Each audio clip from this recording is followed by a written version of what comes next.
Bismillahirrahmanirrahim. Assalamualaikum warahmatullahi wabarakatuh. Alhamdulillahi wa kafa. Wassalatu wassalamu ala rasulillahil mustafa wa ala alihi wa sahbihi wa man wafa. Wa ba'd. Fa ya ahbaballahi wa ahbab rasulihi sallallahu alaihi wasallam. Usi nafsi wa iyyakum bitaqwallahi faqad fazal muttaqun fala tamutunna illa wa antum muslimun. Faqala ta'ala ya ayyuhalladzina amanu taqullaha haqqa tuqatih wa la tamutunna illa wa antum muslimun. Saudara-saudariku, berjumpa kembali dalam kajian Madrasah Al-Imam Al-Bukhari. Masya Allah, hari ini sudah hari ke-15 di bulan Ramadan. Mudah-mudahan Masya Allah ibadah kita, sholat, kemudian qiyam, siyam, puasa kita khususnya, dan doa-doa kita dikabulkan oleh Allah Subhanahu wa Ta'ala, diterima dengan penerimaan yang baik, dan diberikan rahmat oleh Allah Subhanahu wa Ta'ala dalam kebaikan insya Allah. Amin, amin ya rabbal alamin. Tak terasa di hari ke-15 ini kita pun sudah memperdalam banyak di kajian Madrasah Imam Al-Bukhari. Wah, ini kitabnya sampai numpuk ini ya. Karena kita mencoba teman-teman sekalian untuk bisa mengorelasikan dan menyinergikan. Jadi apa yang ada di Al-Bukhari, misalnya apa yang ada di hadis Muslim, ketemu enggak? Karena kan seringkali kita ngaji disebutkan di hadis Muslim, kan nomor sekian. Nah, ini hadis Muslimnya juga saya hadirkan yang ini ya.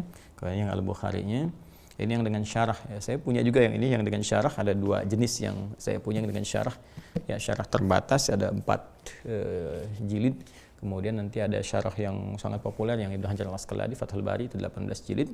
Nah, ini kita tampilkan dulu yang tanpa syarah supaya nggak terlalu banyak di mejanya gitu ya. Nah, ini juga kita terangkan berdasar syarahnya juga dan berdasar pendekatan-pendekatan linguistik, sejarah dan korelasi dengan kitab-kitab lainnya. Ini ada Sunan Nasa'i, Sunan Abu Daud, kemudian nah ini yang terbaru yang Sunan Tirmidzi ya. Alhamdulillah teman-teman sekalian, kemarin kita di Madrasah Imam Al-Bukhari sudah masuk kepada bab yang sangat penting dalam Kitabus Shaum ya. Kitabus Shaum yaitu pembahasan seputar tentang puasa. Yang baru bergabung teman-teman nanti bisa dilihat ya awal-awal pembahasan jumpa kita. Jadi Imam Al-Bukhari beliau menuliskan 97 tema besar diberi nama dengan kitab. Nah, kitab ke-30 ini yang ada di tangan saya sekarang ini. Saya bukakan ya di halaman 280. Nah, ini Kitabus Shaum yang ini ya. Nah, ini kitab ke-30, tema ke-30 dari 97 tema. Nah, masing-masing punya subtema dan kita ini sudah masuk di subtema yang keberapa nih kemarin? 9. Ya, subtema 9 kemarin dengan teman-teman dari PKU. Ya, pendidikan kadar ulama. Alhamdulillah biasanya mereka hadir bersama kita, tapi ini ada satu kondisi saya juga mesti beraktivitas ya, dan kita menyesuaikan. Insya Allah besok bergabung dengan PKU lagi. Hari ini kita akan fokuskan masih di bab yang ke-9, yaitu hal yaqulu inna shaimun idza syutim. Ya, apakah kemudian kita harus berkata saya sedang puasa ketika dicela oleh orang atau diprovokasi oleh orang lain. Dan di dalam kaitan bab ini ada yang belum kita tuntaskan ya, tentang kebahagiaan seseorang yang tengah menunaikan siam saat dia berbuka dan kembali kepada Allah Subhanahu wa Ta'ala. Bagaimana keadaan kegembiraannya, apa yang menyebabkan dia gembira, itu yang coba kita akan uraikan di kesempatan kali ini sebagai penutup di uraian kesempatan yang lalu di hari ke-14. Izin saya bacakan dulu teman-teman sekalian hadisnya untuk mengingatkan kembali. Bismillahirrahmanirrahim. Babun, satu topik ya, hadza bab, inilah satu topik yang terkait dengan pembahasan puasa. Hal yaqulu, apakah seseorang yang tengah berpuasa itu ya kemudian mesti berkata inni shaimun idza syutima, saya ini sungguh sedang puasa ketika ia mendapatkan perlakuan tidak menyenangkan. Ya, di sini bahasanya dicaci dan saya sudah pernah terangkan ya, di pertemuan yang lalu, atau diprovokasi. Nomor hadis 1904 ya di Kitabus Shaum nomor ke-14 di urutan awal sampai ke sini. Nomor hadis 1904. Qala haddatsana Ibrahim bin Musa akhbarana Hisham bin Yusuf an Ibn Jurayj qala akhbarani Atha an Abi Salih Az-Zayyat annahu sami'a Abu Hurairah radhiyallahu ta'ala anhu yaqul, ini sudah saya terangkan kemarin jadi tidak perlu saya uraikan lagi. Qala Rasulullah sallallahu alaihi wasallam, Rasulullah SAW pernah bersabda. Apa yang beliau sabdakan? Qala Allahu azza wa jalla, Allah Subhanahu wa taala berfirman, derajatnya hadis qudsi dan sudah saya terangkan juga. Kullu amal ibni Adam lahu illa siyam. Semua amal perbuatan anak cucu Adam itu akan kembali kepada dirinya. Ya, kembali kepada dia, dicatat oleh malaikat, lalu kemudian disampaikan kepada Allah Subhanahu wa Ta'ala, dibuka dan dihisab di hari kiamat nanti untuk menjadi penentu apakah kebahagiaan yang ia raih dengan mendapat rahmat Allah kemudian ke surga, ataukah nestapa yang ia dapatkan karena tidak serius atau mengingkari apa yang Allah perintahkan. illa siyam, kecuali puasa. Dari sekian amal itu ada yang khusus yaitu puasa. Menggunakan kata siyam menunjuk pada puasa yang tidak sembarangan, bukan yang sia-sia, bukan yang seenaknya, tapi mengacu kepada aturan-aturan, ketentuan-ketentuan yang telah Allah tetapkan, Rasulullah kemudian jelaskan. Ini juga sudah saya uraikan dengan panjang kali lebar sama dengan luas, dan luas terbentang di bab-bab yang sebelumnya. Ya? Jika ia kerjakan dengan benar, fa innahu li, maka puasa yang ia tunaikan itu li, itu untukku. Maksudnya adalah Allah yang langsung menilai. Ya, interaksinya dengan Allah, Allah yang langsung menilai. Kalau Allah sudah memberikan penilaian, wa ana ajzi bihi, maka semua mutlak, ya, pemberiannya, apresiasinya, balasannya langsung dari Allah. Kayak saya sering katakan, kalau yang amal lain itu standar baku, udah ada standarnya. Misalnya sholat, tuh kan, sholat selesai kita tunaikan kalau sendirian sekali sholat, tuh kan, itu 10. Semua amal itu 10. Quran surah ke-6 ayat 160. Man jaa'a bil hasanati falahu asyru amsalihha. Siapa yang mengerjakan perbuatan hasanah yang punya nilai pahala, maka dituliskan 10 kebaikan. Dan sholat disebut dengan hasanah. Seperti di Quran surah ke-11 Hud, ya, ayat 114. Innal hasanati yudhibnas sayyiat. Sungguh perbuatan-perbuatan baik itu maksudnya sholat. Karena pembuka ayatnya, aqimis salata ya tarafain nahar wa zulafa minal lail. Innal hasanati yudhibnas sayyiat. Ya, tunaikan sholat oleh kalian sekalian, ya, di kedua sisi siang, ya, dari mulai subuh sampai dengan ke asar, gitu kan, wa zulafa minal lail, kemudian juga dari maghrib sampai dengan ke isya. Innal hasanat, semua perbuatan sholat itu disebut dengan hasanat, jamak dari kata hasanah. Ya, yudhibnas sayyiat, itu berpotensi menggugurkan keburukan-keburukan, tanha 'anil fahsya'i wal munkar, ditafsir nanti di Quran surah 29 Al-Ankabut ayat ke-45. Nah, lebih daripada itu teman-teman sekalian dapat pahala. Setiap kali dikerjakan selesai itu 10 poin. Ya, 10 kebaikan. Nah, kalau dikerjakan berjamaah, kemarin kita bahas kan hadis-hadisnya, ya, baru datang ke masjid udah dapat 25, kemudian setiap langkahnya satu mengangkat derajat, yang satu menggugurkan kesalahan-kesalahan kecil. Sepanjang bukan dosa besar yang harus ditobati nasuha. Kemudian sholat lagi dapat 27, kan? Nah, itu penggandaannya luar biasa. Nah, itu standar infak misalnya. Standar infak kan 700 kali lipat. Quran surah kedua ayat 261. Mathalul ladzina yunfiquna amwalahum fi sabilillah kamathali habbatin ambatat sab'a sanabil fi kulli sumbulatin mi'atu habbah. Wallahu yudha'ifu liman yasha' wallahu wasi'un alim. Perumpamaan orang infak di jalan Allah. Kalau benar infaknya lakukan karena Allah, ikhlas, maka dia seperti menanam satu butir, tumbuh 7 cabang, dari setiap cabang ada 100 butir baru. Jadi seling dikalikan 1 kali 7 kali 100, 700 kali lipat. Jadi kalau infak 7.000, orang seling kalikan dengan 700, ya 700.000 ukurannya sisi Allah Subhanahu wa taala. Tapi itu standar. Baca Quran misalnya. Baca Quran kan setiap hurufnya 10. Man qara'a harfan min kitabillahi falahu asyru hasanat. Ya, kata Nabi SAW dalam hadis yang sahih di At-Tirmidzi. Siapa yang baca satu huruf dari Al-Quran, itu dilipatkan dengan 10 kebaikan. Di alif lam mim, jangan dibaca alif lam mim. Kata Nabi, falam ya aqul alif lam mim harfun. Saya tidak katakan alif lam mim itu satu huruf. Walakin alifun harfun, lamun harfun, mimun harfun. Wa likulli harfin asyru hasanat. Tapi alifnya sehuruf, lam sehuruf, mim sehuruf, setiap hurufnya ya 10 kebaikan. Nah, itu standar. Nah, ini yang standar yang disampaikan kepada kita untuk motivasi. Apatah kalau amalan itu jadi berlipat karena Allah berkehendak. Allah langsung yang ngasih nih, di luar batas yang tadi. Jadi boleh jadi yang tadinya 10 tiba-tiba jadi 1000, kan? Seperti kemarin saya sampaikan. Yang tadinya 700, wallahu yudha'ifu liman yasha', ya, ujung ayat itu. Kalau Allah yang sudah menentukan langsung, dikalikannya sudah lain, 7 juta. Ya, misalnya 7 miliar bisa aja. Infak 1000, kok nilainya di sisi Allah bisa jadi 7 miliar. Mungkin. Karena Allah yang ngasih. Nah, ini orang puasa teman-teman sekalian. Ini kata kuncinya, saya pengen garis bawahi. Karena Allah yang memberikan langsung penilaian, maka menjadi berlipat semua amalannya. Semakin ikhlas, semakin berlipat, semakin dikerjakan karena Allah, semakin terganda gitu. Semua berlipat. Saya kasih gambaran begini ya. Kalau Anda misalnya teman-teman mengerjakan sesuatu nih di kantor kan. Nah, tiba-tiba ini laisa kamitslihi syai', ya, nggak ada yang serupa dengan apa yang Allah tetapkan. Ini kasih ilustrasi yang singkat di kehidupan kita. Anda ke kantor, biasa dapat gaji misalnya kan sebulan 5 juta, ya kan? Nah, terus tiba-tiba datang bos Anda nih. Datang bos Anda mengatakan, saya akan nilai sendiri ya, semua pekerjaan kalian ini. Baik ya, yang paling bagus nanti aku kasih langsung. Nah, kan kasih langsung, misalnya kan dari bosnya. Oh, tiba-tiba teman-teman sekalian, yang tadinya cuma 5 juta, karena bagus, bosnya senang, dikasih 150 juta. Berapa kali lipat? 30 kali lipat. Ya, 30 kali lipat. Pertanyaan saya, Anda senang nggak? Senang kan? Oh, luar biasa, ada yang 30 kali lipat, ada yang 40 kali lipat, karena perusahaan sedang untung besar nih. Ya, senang dengan semua yang apa Anda kerjakan, bosnya langsung kasih nilai. Nah, suasana itu kita bawa dulu dengan meneruskan, ya, meneruskan hadisnya. Bismillah. Kemudian fa innahu li wa ana ajzi bihi wasiyamu junnatun. Dan puasa yang seperti itu akan menjadikan perisai. Dalam diri orang yang puasa itu dikasih oleh Allah satu anugerah, terbebas dia dari maksiat, dan untuk melatih semua itu wa idza kana yaumu shaumi ahadikum, kalau dia ciri orang ini, ciri orang yang mendapatkan berlipat pahala dari Allah Subhanahu wa taala. Kan tadi ciri-ciri orang yang tadi dapat dari bos di perusahaan itu kan kelihatan ulatnya gitu kan. Terus dia menjauhi apa yang dilarang oleh bos, dia tekun gini, dia tingkatkan lagi atas kerjanya. Nah ini sama. Ya, diskusi ini dikatakan orang-orang yang mendapatkan tadi ciri-ciri, orang-orang mendapatkan anugerah dari Allah yang berlipat tadi, maka terlihat dari dalam penampakan dirinya, puasanya serius, dia mencegah perbuatan maksiat, dan setiap kali dia menunaikan puasa, dia menahan dari segala apa yang dilarang Allah. Wa idza kana yaumu shaumi ahadikum, dan setiap kali ditetapkan kepada dia hari untuk dia berpuasa, dia menahan, fala yarfuth, maka dia menjaga untuk tidak berkata-kata kotor, menjauhi larangan. Ya, lisan ini sumber dari segalanya, seperti kemarin saya bahas, saya tidak perlu perpanjang lagi. Jadi dia tahan dari semua perilaku-perilaku yang buruk. Kemudian wala yashab atau wala yajhal, di riwayat lain dia tidak berlaku yang bodoh, kan? Sesuatu yang merusak puasanya, sesuatu yang membuat Allah murka apalagi gitu kan?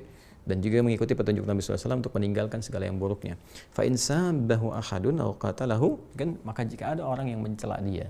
Mencela di sini pakai sab, kemarin saya terangkan, kalau syatama langsung kepada aspek fisikal kita, kalau sabah itu aspek kepada kadang-kadang non fisikal, ya seperti keyakinan kita, gitu kan.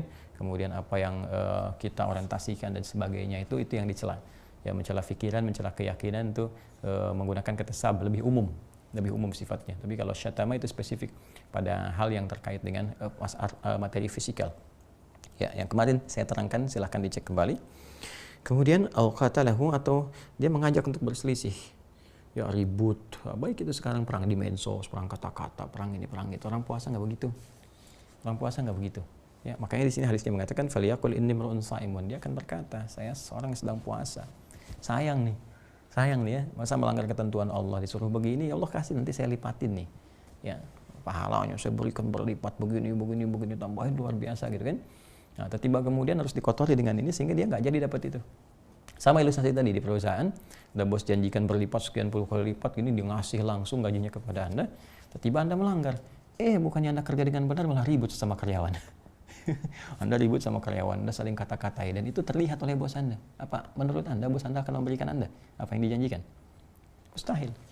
Ya, itu hal yang mustahil. Itu hal yang mustahil, itu gak akan pernah terjadi.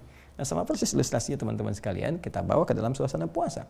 Dan pemberian Allah laisa kamitslihi syai'. Pokoknya semua yang terkait dengan Allah laisa kamitslihi syai'. Enggak ada yang serupa dengannya. Ya. Nah, kita ambil ilustrasi tadi dalam dunia kehidupan kita saja, kita tarik kemudian untuk memahami apa yang Allah sampaikan kepada kita. Nggak ada bandingan yang Allah berikan kepada kita. Luar biasa, semua tinggi, tapi harus dikotori dengan ini. Kan terprovokasi, malah berselisih, malah saling ejek, saling cela, saling bikin hoax, saling umbar aib, gitu kan? Dan sebagainya. Nah ini hal-hal yang seperti ini, teman-teman sekalian, maka wallazi nafsu Muhammadin biyadihi, kan? Nabi sampai bersumpah. Kalau ada orang yang mampu menjaga diri dari semua yang tadi, berpuasa dengan baik, meningkatkan amal soleh. Jadi kalau salahnya udah ditekan, solehnya kan naik. Nah, maka yang seperti ini Allah berikan apresiasi. Perhatikan Nabi sampai bersumpah, walladzi nafsu Muhammadin biyadihi, demi jiwa Muhammad SAW yang berada di tangan Allah dalam genggamannya. Kuat sekali sumpahnya. Ya, la khulufu famis shaimi atyabu 'indallahi min rahil miski. Ya, maka pertama akan diberikan ciri di hari kiamat orang-orang seperti ini. Jadi ada tandanya. Kasih kisi-kisi. Ya, orang-orang yang seperti ini di hari kiamat, teman-teman sekalian, itu diberikan kemuliaan ya oleh Allah Subhanahu wa taala. Ada tandanya. Apa di antara tandanya? Tandanya adalah nampak bau semerbak wangi. Ya, di lisannya karena kebiasaan dia saat puasa tadi. Ya, jadi semerbak wanginya dalam konteks dunia sifatnya majasi, kiasan, yaitu wanginya, kata-katanya wangi dengan kebaikan. Nggak ada kotoran karena dilatih saat puasa. Maka terbiasa dia selama 11 bulan berikutnya, sebulan lagi dipertahankan lagi. Jadi kata-katanya mulia, nggak pernah celah orang, nggak pernah bikin hoax, nggak pernah menyakiti, nggak pernah macam-macam. Kata-katanya bagus ya kan? Itu kan wangi, orang senang. Seperti saya bilang kemarin, kadang dibikin status, kan kadang di-share dan sebagainya. Nah di akhirat itu diwujudkan dalam bentuk wangi yang semerbak, yang sesungguhnya. Jadi ketahuan cirinya, ahli puasa, bicaranya wangi kemana-mana kan? Dan sebelum dipanggil bab rayyan yang sudah kita bahas, pintu orang-orang puasa, bab rayyan. Nah ini gambaran cirinya. Dan ada momen menggembirakan. Nah, apa momen menggembirakannya? Mari kita lihat, ya. Masya Allah, lisaimi farhatan. Nah, bagi orang yang puasa seperti tadi, dia bisa jaga ketentuan Allah, dia jaga ketentuan Rasulullah SAW, detailnya dia pelajari betul, dia amalkan, dia jauhi yang haram-haram dan sebagainya, maka dia akan punya dua kebahagiaan. Ini jaminan nih, jaminan langsung dari Nabi disampaikan lewat hadis qudsi. Artinya Allah menjamin melalui lisan Rasulullah SAW. Ada dua kebahagiaan. Pertama apa? Yafrahuhuma, dia akan berbahagia dalam dua keadaan itu. Satu, idza aftara. Ya, fariha, yaitu pertama saat dia tengah berbuka. Tiba waktunya. Jadi waktunya dia buka. Nah, ini wajar kan teman-teman sekalian? Nah, sekarang gini, Anda kerja dengan maksimal, semuanya dikerjakan, dijanjikan tadi dilipatkan sekian puluh kali lipat ini dan sebagainya. Tiba kemudian waktu kerjanya jam 7 sampai jam 5 misalnya. Ya kan? Nah, terus Anda sudah mengerjakan semua itu nih. Tiba kemudian ada tiba waktunya dia mau selesai. Ya, jangankan jam 5, mendekati jam 5 aja Anda sudah senang. Begitu jam 5 selesai, wah, Masya Allah, kan? Dah, tuntas nih, Anda bahagia, Anda bisa menunaikan tugas sesuai dengan yang diberikan pada Anda. Nah, maka orang puasa juga demikian. Begitu dia sampai, ya teman-teman kalian, kepada waktu dia akan berbuka, bahagia yang luar biasa. Kenapa? Karena apa yang dia telah kerjakan tadi, ya, itu telah tiba perhitungannya di sisi Allah Subhanahu wa Ta'ala. Itu setiap hari. Jadi sebetulnya orang puasa itu harusnya bahagia tiap hari, gitu. Ya, puasa itu harusnya bahagia. Puasa itu bukan lemes, nunggu-nunggu buka, lihat jam lagi. Walaupun itu proses menuju kebahagiaan yang sejati. Itu proses. Nanti pada akhirnya akan naik, udah lupa dengan semua itu, menikmati ibadah. Ya, menikmati ibadah. Apalagi dia paham dengan semua tadi. Oh, yang dia kerjakan, dia lakukan ini, lakukan itu, sampai dia kumpulkan semuanya. Ya. Makanya nanti ada satu apresiasi yang tinggi gitu, ketika dia akan tiba pada saat buka puasa itu. Ada satu riwayat hadis yang menyampaikan motivasi kepada dia bahwa saat berbuka itu tibalah janji Allah untuk diberikan kepada dia. Ya, itu tetap pahala dia ditetapkan. Ya, pahala itu dalam konteks kehidupan akhirat kita disebut ajrun. Lahum ajrun ghairu mamnun. Nanti tetap itu sabat. Ya, sabatal ajru, tetap nih. Ya, kamu udah berusaha untuk begini, untuk begitu. Wah, itu kalau bonus dunianya tuh hilang. Hausnya udah mau hilang nih kan, dia bahagia, udah selesai semuanya gitu kan. Terus kemudian tenggorokannya akan mulai basah nih, udah mau minum karena udah selesai, nahan ini selesai, itu selesai, dan dia yakin ada pahala sih Allah Subhanahu wa Ta'ala, gitu kan? Nah, maka ini ditafsir nanti di hadis yang lain. Kalau kita buka hadisnya Abu Daud ya, sini hadis riwayat Abu Daud. Nah, ini di Kitabus Shiyam. Ini yang kitab saya. Ya, yang ini teman-teman sekalian ya. Nah, di kitab ini di halaman 317. Masih di Kitabus Shaum 317 bab 22 kalau saya nggak salah. Ya. Bismillah. Nah, ini dia kita ketemu. Halaman 317. Nah, ini dia. Nah, nih, betul bab 22. Ya. Nah, ini. Bab 22 halaman 317 ini ya. Kitabnya yang ini ya, yang saya punya ini. Ya, yang belum ada syarah, kan? Nah, langsung hadis semuanya. Nah, ini yang bawah nih. Ya. Baik. Babul qauli 'indal iftar. Bab apa yang dibacakan, ya apa yang dibacakan 'indal iftar ketika berbuka. Nah, ini dia. Kan tadi di hadisnya Al-Bukhari disampaikan kepada kita kan? Ya, ini teman-teman sekalian, lis-shaimi farhatani yafrahuhuma idza aftara. Fariha. Yang pertama adalah ketika dia berbuka, dia gembira. Ya, ketika dia berbuka dia gembira. Aftara yuftiru iftaran. Nah, kenapa dia gembira? Jadi aftara berbuka, yuftiru akan berbuka, iftaran saat buka. Ya kan? Nah, sifatnya keadaannya kata bendanya. Ini dia saat buka itu saat iftar. Nah, makanya iftar jima'i, ya buka bersama, ya kan? Dan seterusnya. Nah, saking gembiranya dia berkata sesuatu. Apa yang dia katakan? Nah, ini yang dia katakan nih. Karena ini ditafsir di hadis dengan hadis lagi. Misalkan kita Quran dengan Quran dengan hadis dengan hadis. Ya, lihat sini. Bismillahirrahmanirrahim. Hadis di bab ke-22, babul qauli 'indal iftar, nomor hadis 2357. Qala haddatsana Abdullah bin Muhammad bin Yahya, Abu Muhammad haddatsana Ali bin Al-Hasan, akhbarani Al-Husain ibn Waqid haddatsana Marwan, yani ibn Salim Al-Muqaffa, qala ra'aitu ibn Umar yaqbidu 'ala lihyatihi fayaqta'u ma zada 'ala al-kaffi wa qala kana Rasulullah sallallahu alaihi wasallam idza aftara qala. Ini riwayatnya dari Ibnu Umar ya radhiyallahu taala anhuma. Ibnu Umar Ibnu Al-Khattab radhiyallahu taala anhuma. Ya, jadi beliau meriwayatkan satu hadis dan beliau faqih, ahli fikih gitu kan. Satu kali beliau sedang menggenggam jenggotnya ya begini ya kan. Nah, gitu kan. Lalu kemudian ketika seperti ini kan kadang-kadang ada yang rontok gitu kan, atau ada yang nempel di tangan atau apa. Nah, ini sambil dirapihkan oleh beliau, yang nempel di sini kemudian beliau kemudian sisihkan, ya, dirapihkan. Intinya sedang merapikan jenggotnya. Setelah itu beliau menyampaikan satu hadis dari Nabi SAW. Apa hadisnya? Ini dia. Karena Rasulullah SAW adalah kebiasaan Nabi SAW adalah Nabi SAW idza aftara, jika beliau berbuka, qala, beliau mengatakan, ini dia, dhahabal dhama'u wabtallatil uruqu wa thabatal ajru insyaallah. Yang tadi, ya kan? Dia berjuang dan sebagainya, kemudian dia merasa ini alhamdulillah waktunya tiba nih, wah sekarang tenggorokan dah mulai basah insyaallah gitu kan. Nah, kemudian dahaga juga akan mulai hilang, lebih daripada itu pahala yang Allah janjikan tadi insyaallah bisa diraih. Ya, kita punya keyakinan sebelum kita pulang diperlihatkan itu semua. Nah, pahala tadi disebut dengan ajrun, ya kan? Tsabata, telah tetap, ditetapkan. Maka di sini kita katakan dhahabal dhama'u, ya kan? Telah hilang nih dahaga itu. Telah hilang dahaga itu kan. Nah, jadi yang tadinya ini bisa dipahami dengan i'tibar mayakun. Jadi di ilmu balaghah itu begini, ada ungkapan kana tapi i'tibar mayakun. Diungkapkan dengan fi'il madhi tapi bentuknya mudhari'. Nah, ini banyak ini, ya. Nah, kalau kita belajar di ilmu balaghah nanti di ilmu bayan khususnya dalam hal penyampaian teman-teman sekalian, itu saking fasihnya Nabi itu diungkapkan dengan bahasa yang tinggi sekali. Nah, ini kalau orang misalnya hanya bahasa tekstual saja, nggak dia baca dengan pendekatan balaghahnya, dia baca dengan pendekatan ilmu sharaf saja, dia diartikan telah hilang haus itu berarti dia minum, ya kan?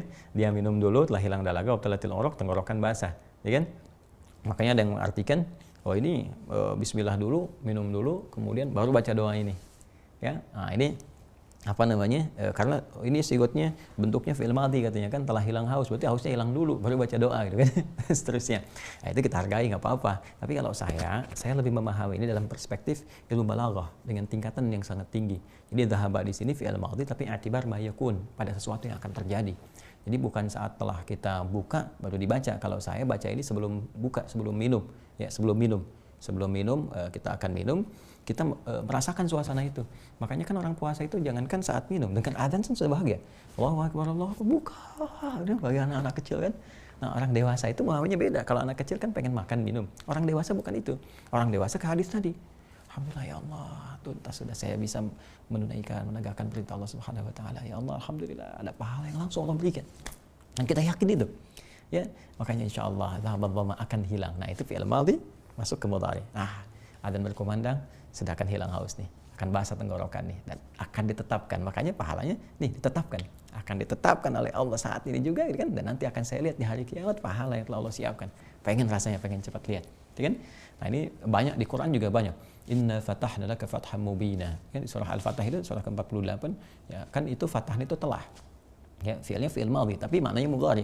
Ya, padahal saat ayat itu turun, Fatu Makkah belum terjadi. Inna fatahna, kami akan bukakan, sungguh kami akan tetapkan untukmu, ya, akan dibukakan untukmu Makkah, ya, dan dengan pembukaan yang dahsyat.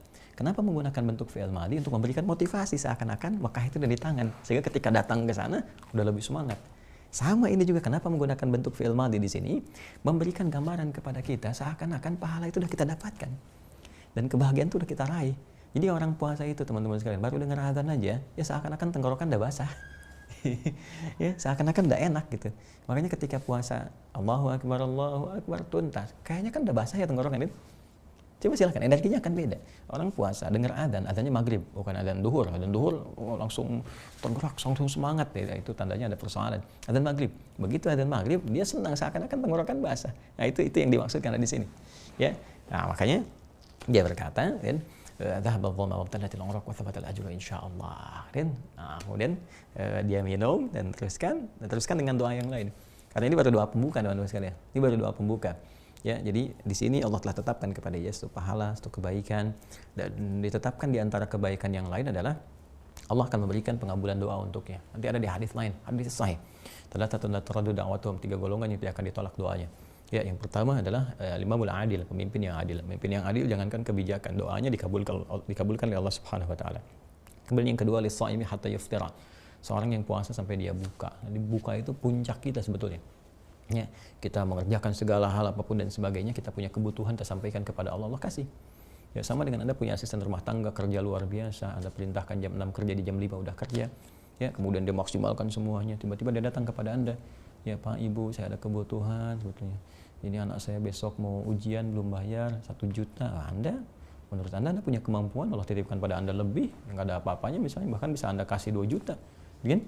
Nah, ini sama persis saat sedang Anda dalam keadaan puasa, ya, Anda memohon kepada Allah, Nabi sampaikan kepada kita, itu saat-saat mustajab, dikabulkan doa. Makanya ini doa pembuka. Begitu Anda bahagia seperti ini, jangan lupa doanya, minta kepada Allah. Apakah pengen minta hafal Quran kah, kan? Pengen minta bisa dilancarkan kehidupan, pengen dapat husnul khatimah, pengen kembali pada Allah dalam kebaikan dan sebagainya. Jelas ya. Nah, makanya ada sebagian doa-doa lain juga yang disebutkan di sini, masih di Sunan Abu Daud teman-teman sekalian. Hadisnya setelahnya lagi letaknya. Ini setelahnya nih. Ini ini yang tadi nih 2357, ya kan? Yang ini 2358. Cuman beda 1 garis nih, masih di bab yang sama malah. Ya. Babul qauli indal iftar. Bab apa yang dikatakan saat sedang berbuka. Jadi di sini langsung urutannya. 2358-nya qala haddatsana Musaddad haddatsana Husyaim an Husain an Mu'adz bin Zuhrah annahu balaghahu anna an-nabiy sallallahu alaihi wasallam kana idza aftara qala Allahumma laka sumtu wa ala rizqika aftartu. Ya, ini Masya Allah. Ini ada tambahan di sini, walaupun status hadisnya ada yang mengatakan dhaif, tapi nanti kita bahas. Di sini disebutkan dhaif statusnya, tapi dhaif dari segi sanad. Ya, ingat sanad, dan ini masuk afdoliyatul amal, keutamaan amalan. Nanti saya jelaskan dari segi fikih teman-teman sekalian. Jadi urutannya begini, kalau dari segi fikih itu ada hadis-hadis ya, fikih hadisnya. Kalau status hadis yang terkait dengan keutamaan amal yang tidak mengikat kepada pokok ibadah langsung, bukan hadis tentang sholat misalnya langsung, hadis tentang praktikal hajinya langsung, apalagi tentang akidah misalnya, tapi hadis ini terkait dengan keutamaan tambahan kehidupan amal saja, yang kalaupun misalnya ada dalil umum tidak spesifik hadisnya, kita katakan dengan bahasa kita, bahasa Indonesia, itu masih diperkenankan. Seperti apa doa? Doa itu kan diminta oleh Al-Quran, bahkan oleh Nabi, perbanyak doa. Terus kan tidak semua doa-doa yang kita akan panjatkan boleh jadi situasinya sama dengan orang lain, bahkan sama dengan di masa Nabi SAW. Ya, ini ada tadi malam ada seorang siswa datang ke saya minta doa supaya dia luluskan SMBPTN ya, dulu UMPTN itu kan. Nah, di media sosial juga ada tuh yang minta-minta, saya pengen kesini, mohon didoakan dan sebagainya. Nah, zaman Nabi mana ada SMBPTN Joni? Ya kan, zaman Nabi kan ujian kehidupan yang banyak. Ya makanya pas ada anak mau sekolah besok ujian, ya aduh Pak, mohon maaf Pak, janganlah Pak. Kenapa? Udah banyak ujian kehidupan Pak, masa ujian lagi? Jadi dia berdoa, ya Allah, mohon aku ya Allah luluskan besok dalam ujian nasional ya Allah, gitu kan? Nah, ini kan nggak ada zaman Nabi. Tapi boleh nggak? Boleh. Dikabul nggak? Allah kabul kalau benar kita mau mintanya. Ya karena kan ada ada kaidah dalam Al-Qur'an. Qul Allah wa Ar-Rahman, minta kepada Allah wa Rahman, atau kepada Ar-Rahman, atau idza sa'alaka ibadi anni fa inni qarib ujibu da'watad da'i. Ya mohon kepada Allah, Allah akan jawab. Jadi apa saja dalam kehidupan kita, dan kehidupan itu dinamis sifatnya. Makanya boleh kita berdoa. Orang Arab misalnya, Allahumma inni ya Allah, Allahumma najjihni ya Allah fi imtihanil watani, ya Allah luluskan aku dalam ujian nasional. Bisa kita minta dengan bahasa kita, kan? Ya Allah, mohon luluskan saya dalam ujian UMPTN besok ya Allah, berikan nilai yang baik untuk saya ya Allah, sekiranya dengan itu saya bisa beribadah kepadamu dengan ilmu yang kau titipkan kepada saya lewat kampus yang saya inginkan itu. Demikian cara mintanya, arahkan ke ibadah. Nah, ini sama persis kalau saya katakan begini misalnya, tadi kan doa pembuka, dhahabat dhoma dan sebagainya, kan? Dhahabat dhoma wa btalatil uraq wa thabatal ajru, insyaallah. Kemudian saya akan minta setelah itu, ya Allah, mohon berikan rezeki yang halal kepada hamba ya Allah. Ya Allah, mohon ya Allah anugerahkan kemuliaan kepada hamba ya Allah. Ya Allah, aku telah berpuasa untukmu seperti apa yang telah engkau mintakan. Kan tadi asyamuli kan? Ya, kata Allah, siam itu puasa itu untukku. Kalau saya katakan saya telah puasa untukmu ya Allah. Jadi kalau saya katakan untukmu berarti laka. Kalau li untuk saya, kan? Nah, kalau misalnya saya katakan dengan penuh kerendahan hati, ya Allah, nah itu kita katakan, ya Allah, saya telah puasa untukmu seperti apa yang telah engkau perintahkan ya Allah. Dan saya yakin dengan apa yang kau janjikan kepada saya. Yang kau janjikan bahwa engkau akan berikan pahala berlipat-lipat. Kau janjikan akan kabulkan doa-doa. Kau janjikan akan nilai dengan baik ya Allah. Dan ya Allah, aku pun sekarang berbuka karena rezeki darimu ya Allah. Ya, karena rezeki darimu, maka mohon berikan rahmatmu kepadaku ya Allah. Anugerahkan kemuliaan kepadaku ya Allah, kepada keluargaku, kepada teman-temanku, kepada kaum muslimin ya Allah. Terima amal ibadah kami ya Arhamar Rahimin. Boleh nggak? Boleh aja. Ya kan? Terus Nabi mengatakan itu enggak? Ya enggak. Kenapa? Kan Nabi nggak bisa bahasa Indonesia. Tapi kalau kita Arabkan itu, maka kalimatnya berubah jadi Allahumma lakas sumtu wa bika amantu ala rizqika aftartu bi rahmatika ya Arhamar Rahimin. Makanya di bawah ini ada satu riwayat contoh kepada kita. Kalau udah baca dhahabat dhoma, jangan berhenti di situ. Nih ada contoh doa di bawahnya. Ya, contoh doanya apa? Nah, yang tadi saya bacakan, Allahumma lakas sumtu, ya kan? Wa ala rizkika aftartu. Allahumma lakas sumtu wa ala rizkika aftartu. Ya, di contohnya yang di bawah ini. Ya, walaupun status hadis ini secara sanadnya dhaif, dan dhaifnya bukan dhaif parah, dhaif yang harus ditolak begini-begini tidak. Tapi punya keutamaan amal dari isinya, matannya benar. Maka jadi contoh Imam Abu Daud. Imam Abu Daud itu kan faqih, ya kan? Masa Anda mau katakan Imam Abu Daud bid'ah nih? Bid'ah apa gitu kan? Jangan sembarangan lah berkata ya. Di sini kita kembalikan ke sini. Ini contoh dari ulama bagaimana kita memohon kepada Allah Subhanahu wa taala. Jadi benar. Kalau ada yang berdoa misalnya pada saat puasa, benar dia katakan dzabadhamma wa talatil urq wa ajr insyaallah. Dia katakan, ya Allah, dia di hadis qudsi mengatakan ya mulia, kita katakan Allahumma laka sumtu, ya Allah kepadamu aku untuk mau puasa seperti apa yang telah Engkau perintahkan. Allahumma laka sumtu. Ya, kemudian wa bika amantu, dan aku yakin dengan apa yang telah Engkau janjikan kepadaku. Wa ala rizqika aftartu, dan aku sekarang puasa pun rezeki darimu ya Allah. Dan birahmatika ya arhamar rahimin, dengan rahmatmu ya arhamar rahimin, yang maha pemberi rahmat. Rahmat itu kan puncaknya. Allah ngasih sayang rahmat, Allah ngasih ampunan rahmat, Allah ngasih keberkahan rahmat. Jadi kita minta rahmat, nggak minta banyak ya Allah karena waktunya singkat. Waktunya singkat ya Allah, mau minum dulu, waktunya singkat ya Allah, mau makan kurma dulu, waktunya singkat ya Allah, gitu kan. Mau makan dulu ya, atau mau sholat maghrib, yang penting rahmatmu aja saya minta kan. Itu bahasa singkatnya. Jelas ya? Nah, jadi sebetulnya apa yang sering kali diperdebatkan di masyarakat, esensinya nggak dipahami. Jadi kalau kita ngerti esensi, teman-teman sekalian, justru akan diamalkan. Ya, akan diamalkan. Ya, jadi jangan berdebat pada sesuatu yang nggak dipahami. Itu namanya menunjukkan satu ketidaktahuan. Saya tidak mengatakan kebodohan ya. Ya, saya tidak mengatakan kebodohan. Saya mengatakan ketidaktahuan. Jangan berdebat pada sesuatu yang tidak dipahami. Ini menunjukkan satu hal yang tidak diketahui. Ya, menunjukkan ketidaktahuan kita, dan itu sesuatu yang parah. Ya, karena itu kita pahami esensinya, kita amalkan dalam kehidupan. Itu asalnya. Ya, saya sudah tunjukkan kepada Anda dalilnya, kitabnya saya tunjukkan juga yang mana, halamannya tunjukkan, kemudian nomornya disampaikan, pembahasan ulamanya jelas, ya kita ketahui. Dan hadis tadi sebetulnya di riwayat lain juga yang Allah malakas sumtu itu ada yang menguatkan. Ya, ada ada yang mengatrol menjadi statusnya yang sahih, yang baik. Artinya apa? Artinya doa itu dianjurkan kepada kita untuk dibaca sekiranya nggak ada bacaan-bacaan lain yang kita hafalkan, maka itu sudah mencakup keseluruhannya. Jelas ya? Baik. Nah, kita kembalikan kepada yang tadi, teman-teman sekalian. Maka ada keadaan yang selanjutnya, yaitu wa idza laqiya rabbahu fariha bisamih. Dan jika dia berjumpa dengan Rabbnya, dengan Allah Subhanahu wa taala, maka dia punya kebahagiaan yang tinggi karena membawa puasa yang telah ia tunaikan. Ya jelaslah. Dia buka aja di dunia dia bahagia karena Allah Subhanahu wa taala tetapkan pahala untuk dia, terus dikasih rahmat, kasih ampunan, kasih ini, kasih itu, kasih ketenangan. Apalagi sekarang waktu pemberiannya tiba. Kayak gini lah, tadi yang saya ilustrasikan ya, dan laisa kamitslihi syai'. Anda kerja jam 5 sampai jam 7, mulai sekarang dilipat gandakan sampai 30 kali lipat, bisa dapat 5 juta, dapatnya 150 juta. 150 juta.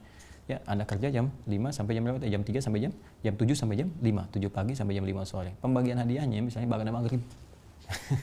Pembagian hadiah apa? Ba'da maghrib. Maka Masya Allah jam 5 begitu selesai, senang Anda, Alhamdulillah ya Allah, tuntas pekerjaan saya ya Allah. Ini kan ya Allah, Alhamdulillah, bos nyuruh begini, saya kerjain, selesai. Tiba nunggu maghrib deh, nunggu dipanggil.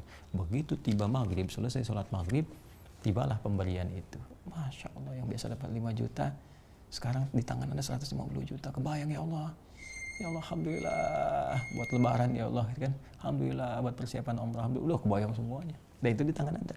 Apalagi orang yang beriman, yang puasa, yang dia diyakinkan oleh Allah dengan hadis qudsi, dia yakin itu semua, tiba-tiba hari keyakinan itu tiba, diberikan di hadapan dia. Enggak terukir itu. Enggak terukir kebahagiaan dia selama ini tunaikan saat di dunia. Bertahun-tahun dia lakukan, sekarang tiba masanya pembalasan dalam konteks kebaikan yang dia dapatkan. Nah, ini teman-teman sekalian yang kita coba dapatkan, dan ini sudah kita bahas ini juga di hadis Muslim hadis 1151. Ya, sudah kita dapatkan kemarin. Jadi seperti itulah teman-teman kita mengaji ya, dan memahami. Jadi ada kenikmatan dalam ibadah, semangat dalam penunaiannya, kan? Dan benar dalam kita punya landasan, dan objektif dalam penilaian, serta kita gembira riang ya dalam menunaikan setiap titah Allah Subhanahu wa taala. Sekiranya itu yang saya sampaikan. Ya, mudah-mudahan bisa dipahami, mudah-mudahan bisa diamalkan dengan baik. Maafkan saya kalau ada yang kurang berkenan. Semoga Allah merahmati kita semua, mengampuni kita, dan menerima amal ibadah kita. Allahumma taqabbal minna innaka antas samiul alim wa tub 'alaina innaka antat tawwabur rahim. Allahumma ij'alna minas sha'imin, Allahumma ij'alna minas sha'imin, Allahumma ij'alna minas sha'imin. Tammim lana ya Allah nuqsanana ya Allah, tammim lana ya Allah ma qasirna ya arhamar rahimin. taqabbal minna qiyamana salawatina wa ruku'ana wa sujudana wa tammim taqsirana ya arhamar rahimin. Wa sallallahu ala sayyidina Muhammad wa ala alihi wa sahbihi ajma'in. Wa akhiru da'wana subhanakallahumma bihamdika asyhadu an la ilaha illa anta nastaghfiruka wa natubu ilaik. Walhamdulillahi rabbil alamin. Assalamualaikum warahmatullahi wabarakatuh.